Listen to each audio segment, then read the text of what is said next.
I need someone to tell me to go. Good morning.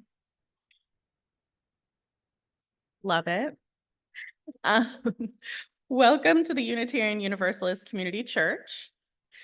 We are a welcoming congregation where we strive to transform ourselves and the world through love, wonder, and connection. My name is Elena Brooks Perkins, and I use she, her pronouns. I serve on the worship committee, I sing in the choir, and I'm also on the nominating committee. We have one announcement for you. We have a newcomer meet and greet on Sunday, August 4th. So we invite you to join our August ambassadors, Mary Virginia Curry and Lindsay Hurt, for our newcomer meet and greet next Sunday, right after church downstairs. The newcomer meet and greet provides an opportunity for you to meet other folks exploring UUCC and to answer any questions you might have. Whether you're here for the first time or the 1000th time, welcome. Whatever you are facing in your own life, welcome. This is a place where we try our best to be real with one another, to get through hard things together, and to remind ourselves and one another of the values that ground and center us, motivate and move us. Whoever you are, whatever your faith journey, whomever you love, you are welcome here. We welcome all who seek to know the sacred and all who seek to make our world more just. Our commitment is to be together in covenant, to live out our values, and to work together towards our mission. These are what make a church. These are what make our church. The mission of this church is to transform ourselves and the world through love, wonder, and connection. Please rise in body or in spirit to join me in our affirmation of who this community is. Starting with that all-important word, love is the message of this church. This is our way. Our great covenant together, to dwell together in peace, to seek the truth in love, and to help one another. Let's join in singing our opening hymn, number 1015, I Know I Can, in the gray hardback hymnal. It's in the teal hymnal. Oh, that makes more sense.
Good morning. Please join me in saying our chalice lighting words as we have children light our chalices. Our chalice. Oh, here we are. Okay. May this light be a symbol of our collective spirits, our agency in the world, and our brief time together. May it gather us today to nourish and cherish our individual hearts within community, building strength as we generously share. Thank you. Please join me now in a time of meditation and prayer. Find a comfortable place for your body. Noticing your breathing, finding your center. Feel your feet on the floor. Feel them through the floor to the ground below. Can you imagine them as roots reaching under the soil and holding you? Calling in something larger than yourself, the universe, God, Great Spirit, divine mystery, love. Can you offer up one thing from your heart? A thank you, a hope, a lament, something present for you today. May this always be available to you, a way of offering up the truth in your heart to the larger than you.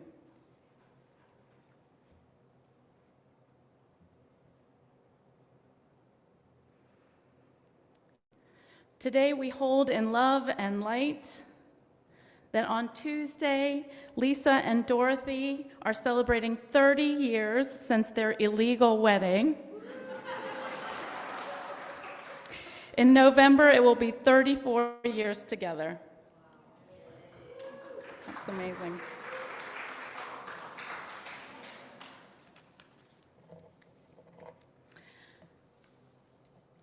Need to find my place.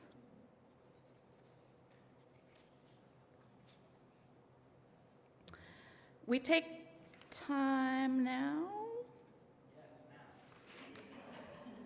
to honor the feelings in our hearts together. We share this time as a contemplative time, each of us given an opportunity to share within the community that lifts us up and what weighs us down.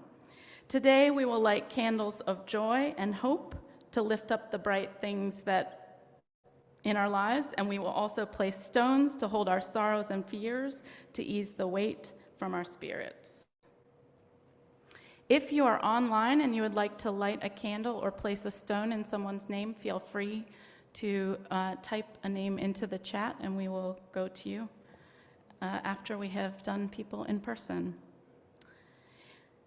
If you would like someone to light a candle for your joy, and feel like you would like to remain seated or need to remain seated, please raise your hand. Dorothy? Yeah.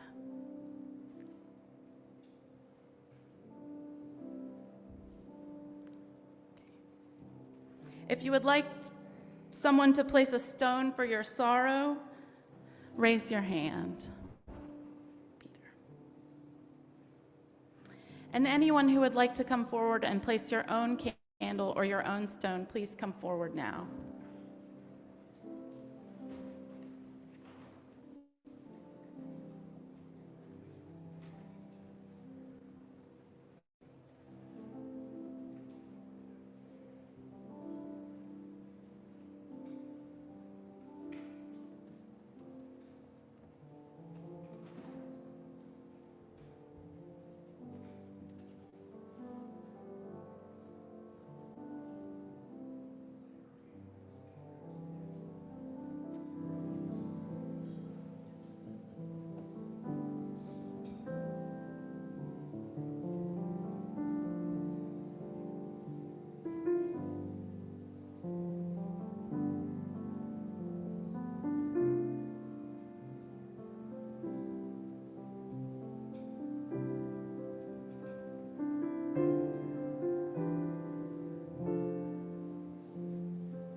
We light one final candle for all the joys that remain in our hearts and place a final stone for the remaining sorrows this morning. Please join in our sung prayer response, There is a Love. Spirit of life.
Amen. And hi there, my name is Adina Danouf. I use she or they pronouns, and I'm your Director of Lifespan Religious Exploration. And this morning, we are reflecting on resilience. And my first thought when I think of resilience is an old story about a train going up a mountain. You may know this one. The train struggles to get up the mountain, but they encourage themselves with the phrase, I think I can, I think I can. And if you're on the edge of your seat here because you've never heard the story, spoiler alert, the train makes it to the top, okay?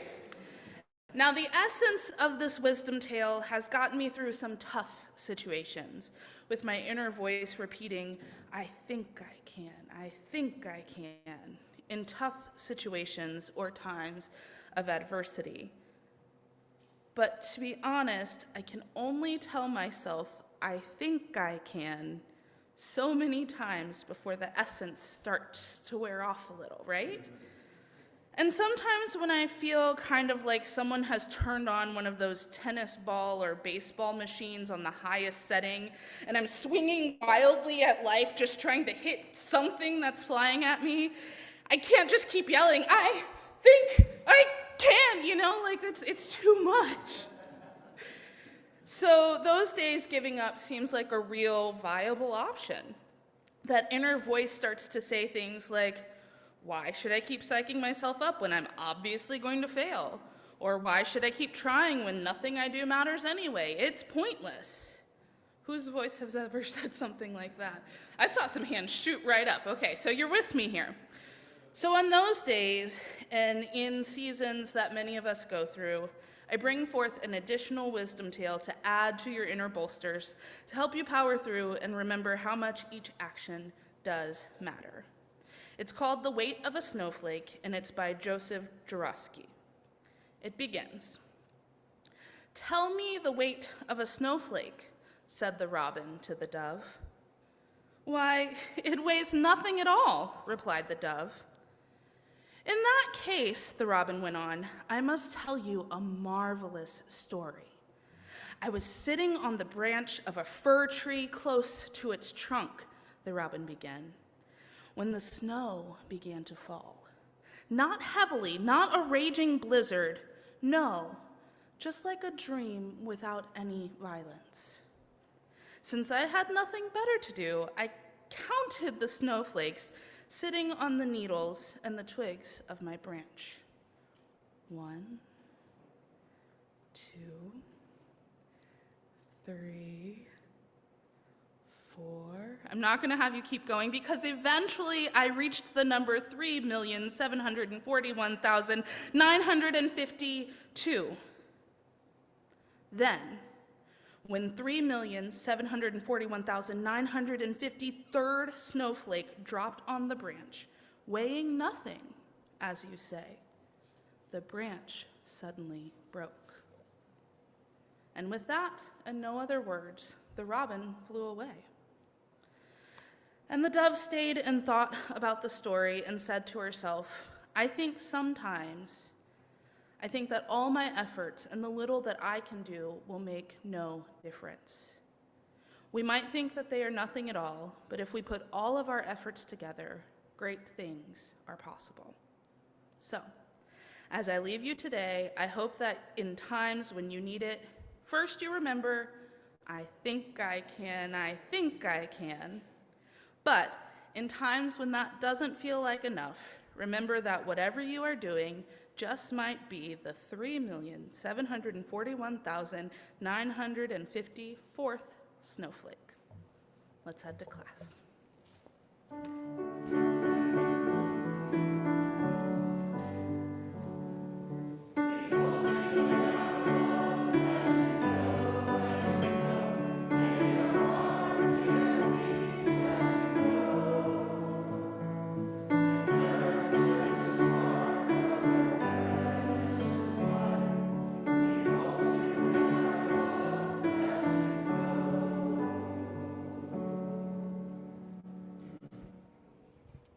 Adina is much taller than I am.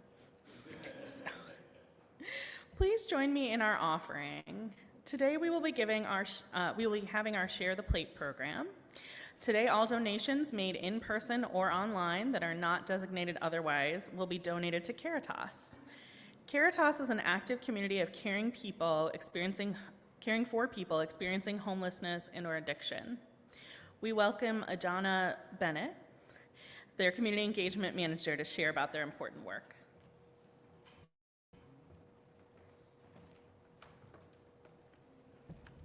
Well, good morning. Thank you guys for having us and thinking of us for your fourth Sunday initiative, I believe you guys do here. So as Elena mentioned, we are an active community of caring for folks experiencing homelessness and/or addiction. We have 5 programs that support that initiative. We have emergency shelters. We have a residential recovery program. We have sober living apartments, a furniture bank, and we have a workforce development program. And really what we do is we want to help people through the transitions of life, helping them get back stable, and also making sure that they are dignified and are renewing their hope in that as well. And it reminded me of what you guys talked about in the beginning of the service of love and service. That is really important to our mission.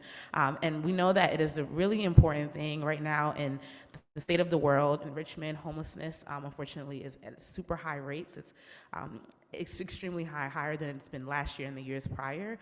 But in addition to that, people who are often having overdoses or experience addiction and substance disorder has also increased, and deaths are also increasing. About 7 people per day in Richmond area will pass from an overdose, and it only is continuing to increase because of fentanyl and all of the things. And so we find that our work is so important just to continue to transform lives and to really just like be in the business of keeping people alive. So we're grateful for your support. I hope you guys can come visit us one day, again, to continue this, because we cannot do it without community.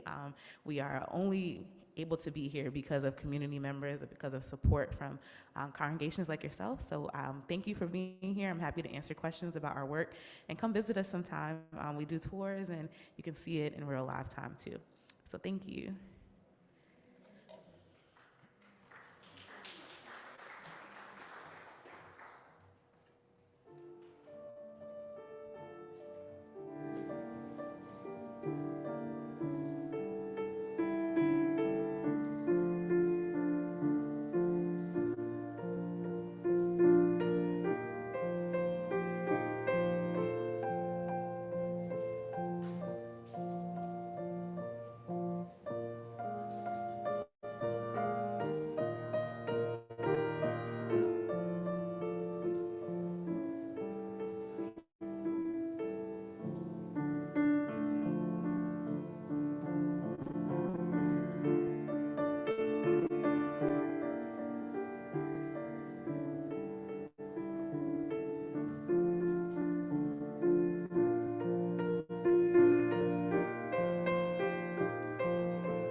Thank you, Jonathan. Thank you for your offering and all the ways you give to the life and ministry with your time, talent, treasure, and trust. Together, our gifts allow us to expand and strengthen the tapestry of love, wonder, and connection that blesses this church and transforms us and the world.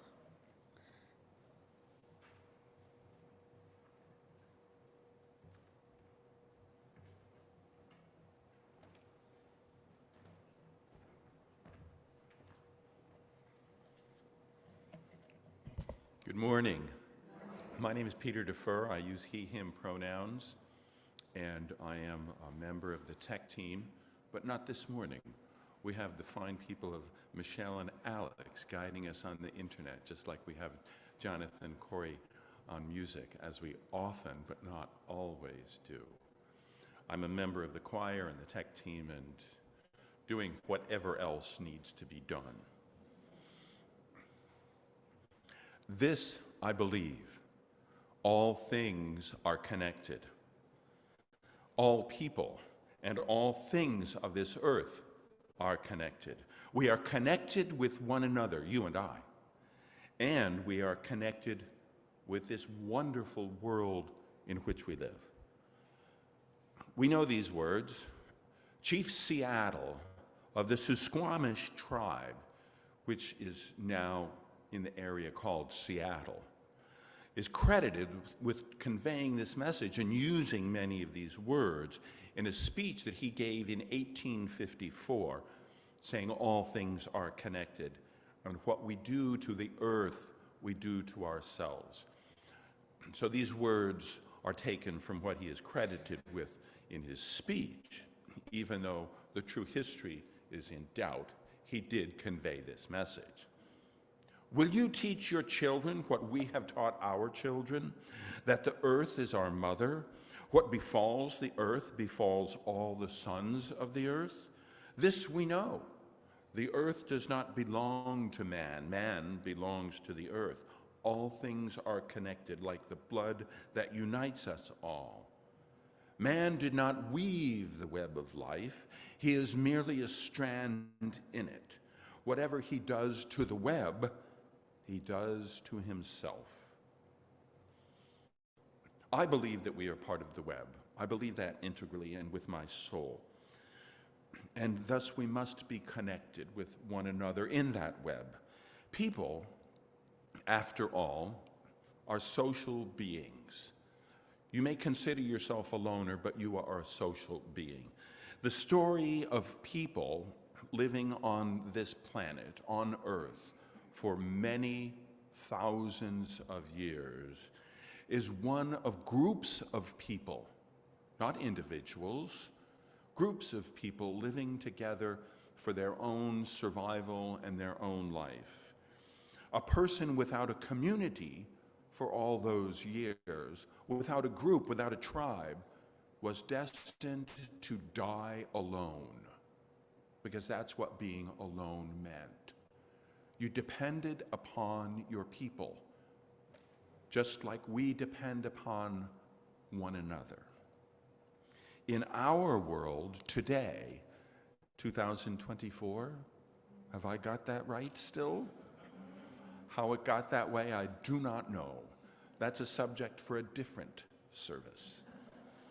In our world, people with strong, positive relationships with one another, as you have, demonstrably live longer, healthier, and happier lives. That's good for you. Good news. In addition, people are connected to the earth of necessity. The earth provides our food, water, materials for our shelter, medicines, materials to make music. There is music out there even if we don't go looking for it. These things are all provided gratis, free of cost, to those who would not deplete the resources. Some 50 years ago or more, scientists made this realization and actually coined the term for this. It's called ecosystem services. I can tell you about a very large city in the United States, in the Northeast area, that relies upon ecosystem services to provide clean water for 10 million people. New York City protects the watershed that cleans the water. It is our lifeblood. Of course we are connected to it. We need it. I also believe that the earth holds special places for us, and we are connected individually and collectively to those places. The places where you grew up, your childhood home. Places where you go now as adults that hold special meaning. Some of these are places where our ancestors have remained and where their remains dwell, where their spirits dwell. Perhaps it is a forest, a mountaintop, a valley. For some of us, it is the beach. These are special places that we have made special because when we visit them, we have an emotion that we love to hang on to and that we return to even when we return home and leave them. This sentiment about special places is expressed all around us in our daily lives. One of the expressions that I like comes out of a song by Little River Band called Cool Change. And the lyrics go, "Well, I was born in the sign of water, and it is there that I feel my best. The albatross and the whales, they are my brothers." Being an Aquarius, I identify with those lyrics. I also believe the earth is a spiritual place, far beyond the emotional attachment that we have to any single place or multiple places. It's a place where we grow and sustain our souls. We are connected with the world around us on a spiritual level. Some of these places are made spiritual because of actions that we take. As I mentioned, our ancestors' spirits dwell all around us, and when we find them, we know we are in a spiritual place. People around the earth and communities for thousands of years have discovered or made these spiritual places and made places spiritual. Finally, because of all our connections, we are better off. Because of our connections to one another and to the earth, and because the earth is well connected with itself, it is better off. We call that resilience. And resilience, I will define for you, is not bouncing back. It is not returning to the status quo. It is bouncing forward. It is returning, no, not returning, it is advancing to something new, something different, something better. Looking around the room, I know that the answer to the question about where were you in 2020 is not with friends. You were alone. Sometime in early 2020, you began to isolate, and the world changed. And in March, or maybe April of 2020, people use the phrase, when we get back to normal. And some of us were smart enough to know that was never going to happen. Back to 2019 was a myth and a dream and a non-happening event. We bounced forward. We came here to 2024, where the resilience of the human community brought us to something different, something better. This whole notion of bouncing forward to another better state is something that came out of the field of ecology so many years ago. We are connected, and that makes us resilient. Our connections make us and our world resilient, better able to put up with the traumas and then to move on to something better. And that is one thing I believe. Now, if you would remain seated and join me in hymn number 188.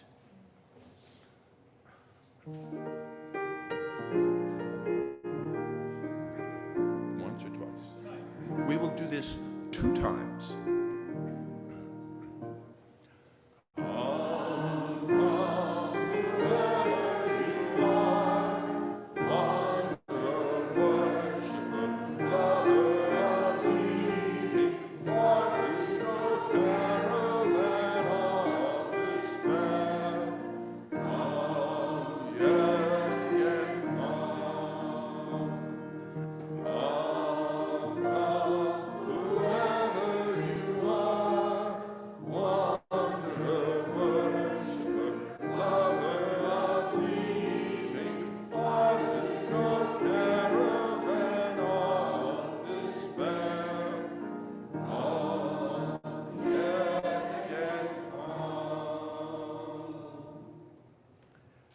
Now someone else is coming up.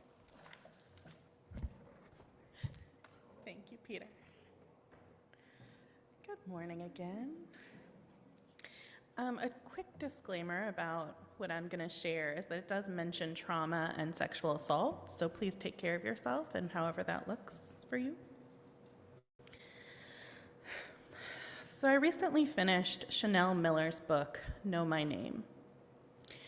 If you're unfamiliar with her, she's an award-winning American writer who was once known as Emily Doe in court documents and media reports after being assaulted at Stanford University by Brock Turner. In her book, she shares her experience of accompanying her younger sister to a fraternity party at Stanford one evening in January 2015. After losing consciousness, she was assaulted by Brock Turner, a freshman student and member of the swim team. 2 Swedish graduate students saw the assault occurring and confronted Brock, forcing him to stop. Chanel remembers waking up in the hospital the next morning with dried blood and bandages on her body and learning she had been assaulted by the hospital staff. The assault and subsequent court case resulted in Chanel having to leave her job, alienated her from friends and family. She lost her sense of safety and independence, and the trajectory of her life was forever altered. Brock received less than 3 months in jail. This book reminded me of the decades of work that I did with survivors of sexual assault on college campuses and in the community. While the details and circumstance of each assault are different, many of the feelings, fears, and frustrations are very similar. Survivors often feel loss of control and autonomy, fear of being traumatized again, and frustrations with systems that allowed this to happen and very often do not hold perpetrators accountable. Victim blaming is still very rampant in our culture, and there are many reasons people do not feel comfortable coming forward about their assault. The biggest one that I've always heard from clients and experienced myself was not being believed. Chanel started out as Emily Doe, an anonymous survivor in a national news story. Many of the clients I worked with also kept their stories private from friends, family, neighbors, coworkers, silently dealing with all of the emotions and logistics following their trauma. And while we may never know their stories, because it's not our right to know their stories without their consent, it's still essential that we offer empathy, as we never know what folks are going through. Chanel concluded her victim impact statement at Brock Turner's trial by thanking all of the people that helped and supported her after her assault. From the advocates and nurses at the hospital, to her grandmother and mom and sister who came to the court with her every day, to the 2 graduate students who saved her from the assault continuing further. She ends her statement by saying, "And finally, to girls everywhere, I am with you. On nights when you feel alone, I am with you. When people doubt you or dismiss you, I am with you. I fought every day for you, so never stop fighting. I believe you." As the author Anne Lamott once wrote, lighthouses don't go running all over an island looking for boats to save. They just stand there shining. And although I can't save every boat, I hope that by speaking today, you absorb a small amount of light, a small knowing that you can't be silenced, a small satisfaction that justice was served, a small assurance that we are getting somewhere, and a big, big knowing that you are important, unquestionably, and you are untouchable, you are beautiful, you are valued, respected, undeniably, every minute of every day. You are powerful, and no one can take that from you. To girls everywhere, I am with you. All of the stories I've heard over the years from clients, from Chanel, even remembering my own experience of assault, remind me of how much trusted systems of support and genuine empathy can heal this trauma. Chanel is now an activist for preventing sexual assault on campuses and advocates for those who experience this. To me, this is resilience. Lifting others up with connection and love. This is the essence of our mission, that through love, wonder, and connection, we transform our lives, ourselves, and the world.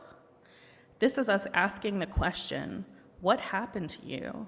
Versus what's wrong with you when we see someone in pain. This is us honoring the strength and resilience of survivors, those whose stories we know and those who we do not. Thank you.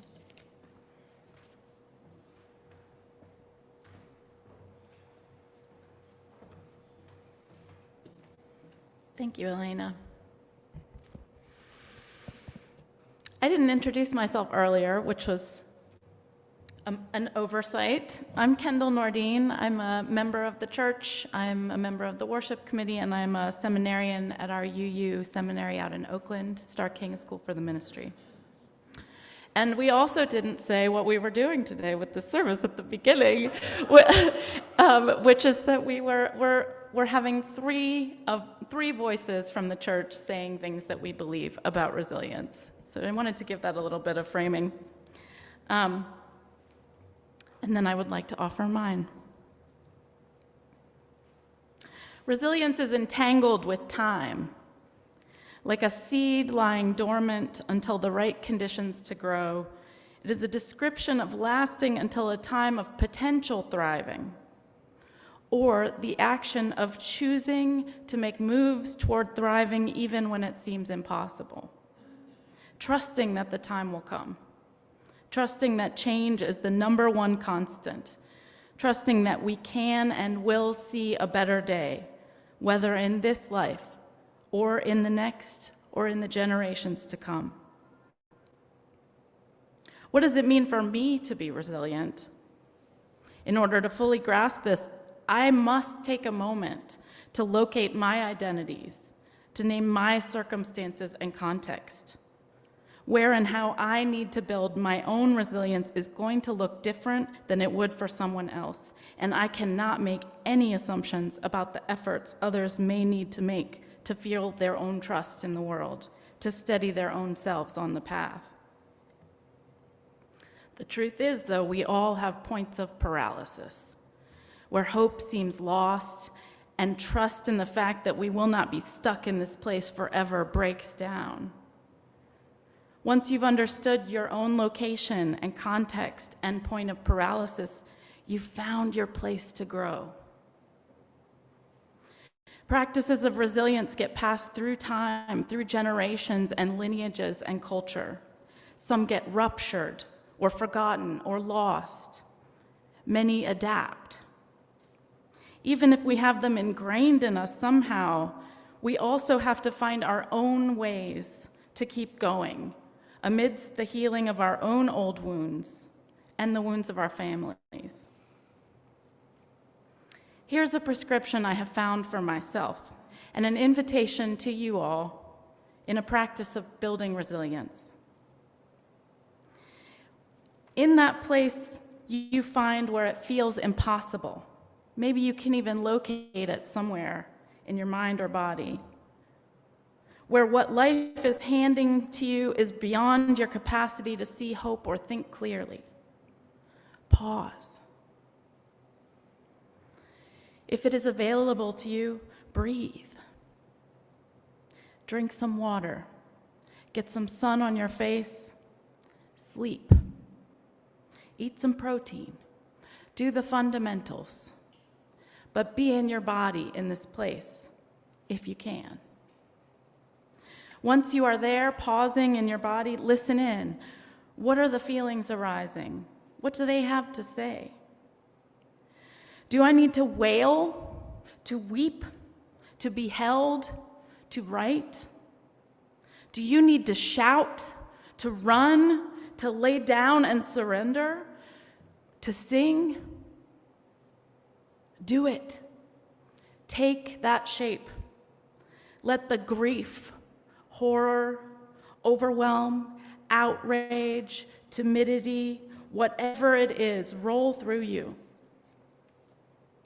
Do it safely and so it doesn't impact others, but do not ignore it. And when you feel it shift, pause again. Here's the key.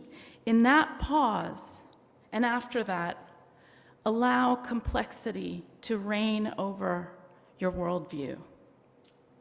Remember that nuance and uncertainty are the actual conditions of human life. Theologically, it is required of us as Unitarian Universalists to embrace complexity, to embody it.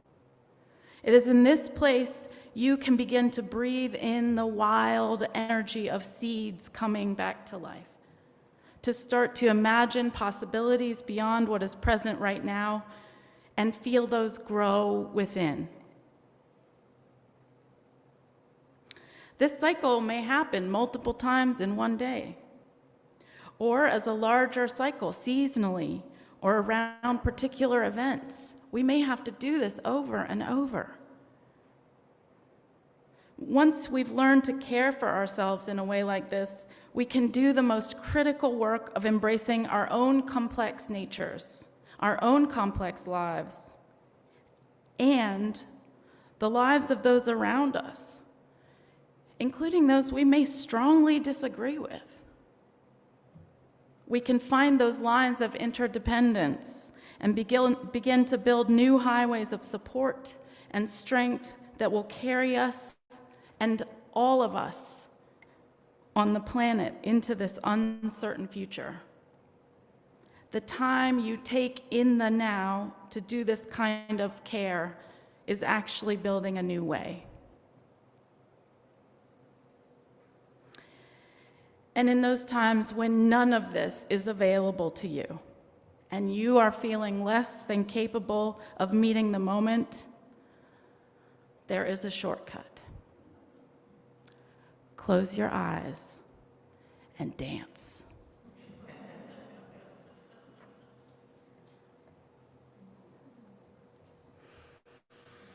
Amen. Please rise in body or in spirit for our closing hymn. One more step in the hardback gray hymnal, number 168. I want to make a really quick note that the first verse does use ableist language, and we would like to ask that everybody think of it metaphorically if possible.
preparation for our closing, let us reach out to each other in whatever way you feel comfortable.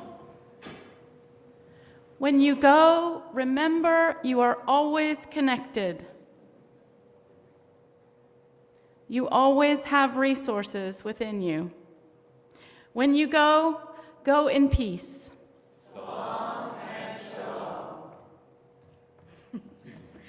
Leave this place knowing that you are good and knowing that you are loved.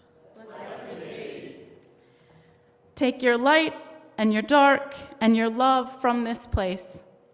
Share them with the world and stay safe until we meet again. Amen.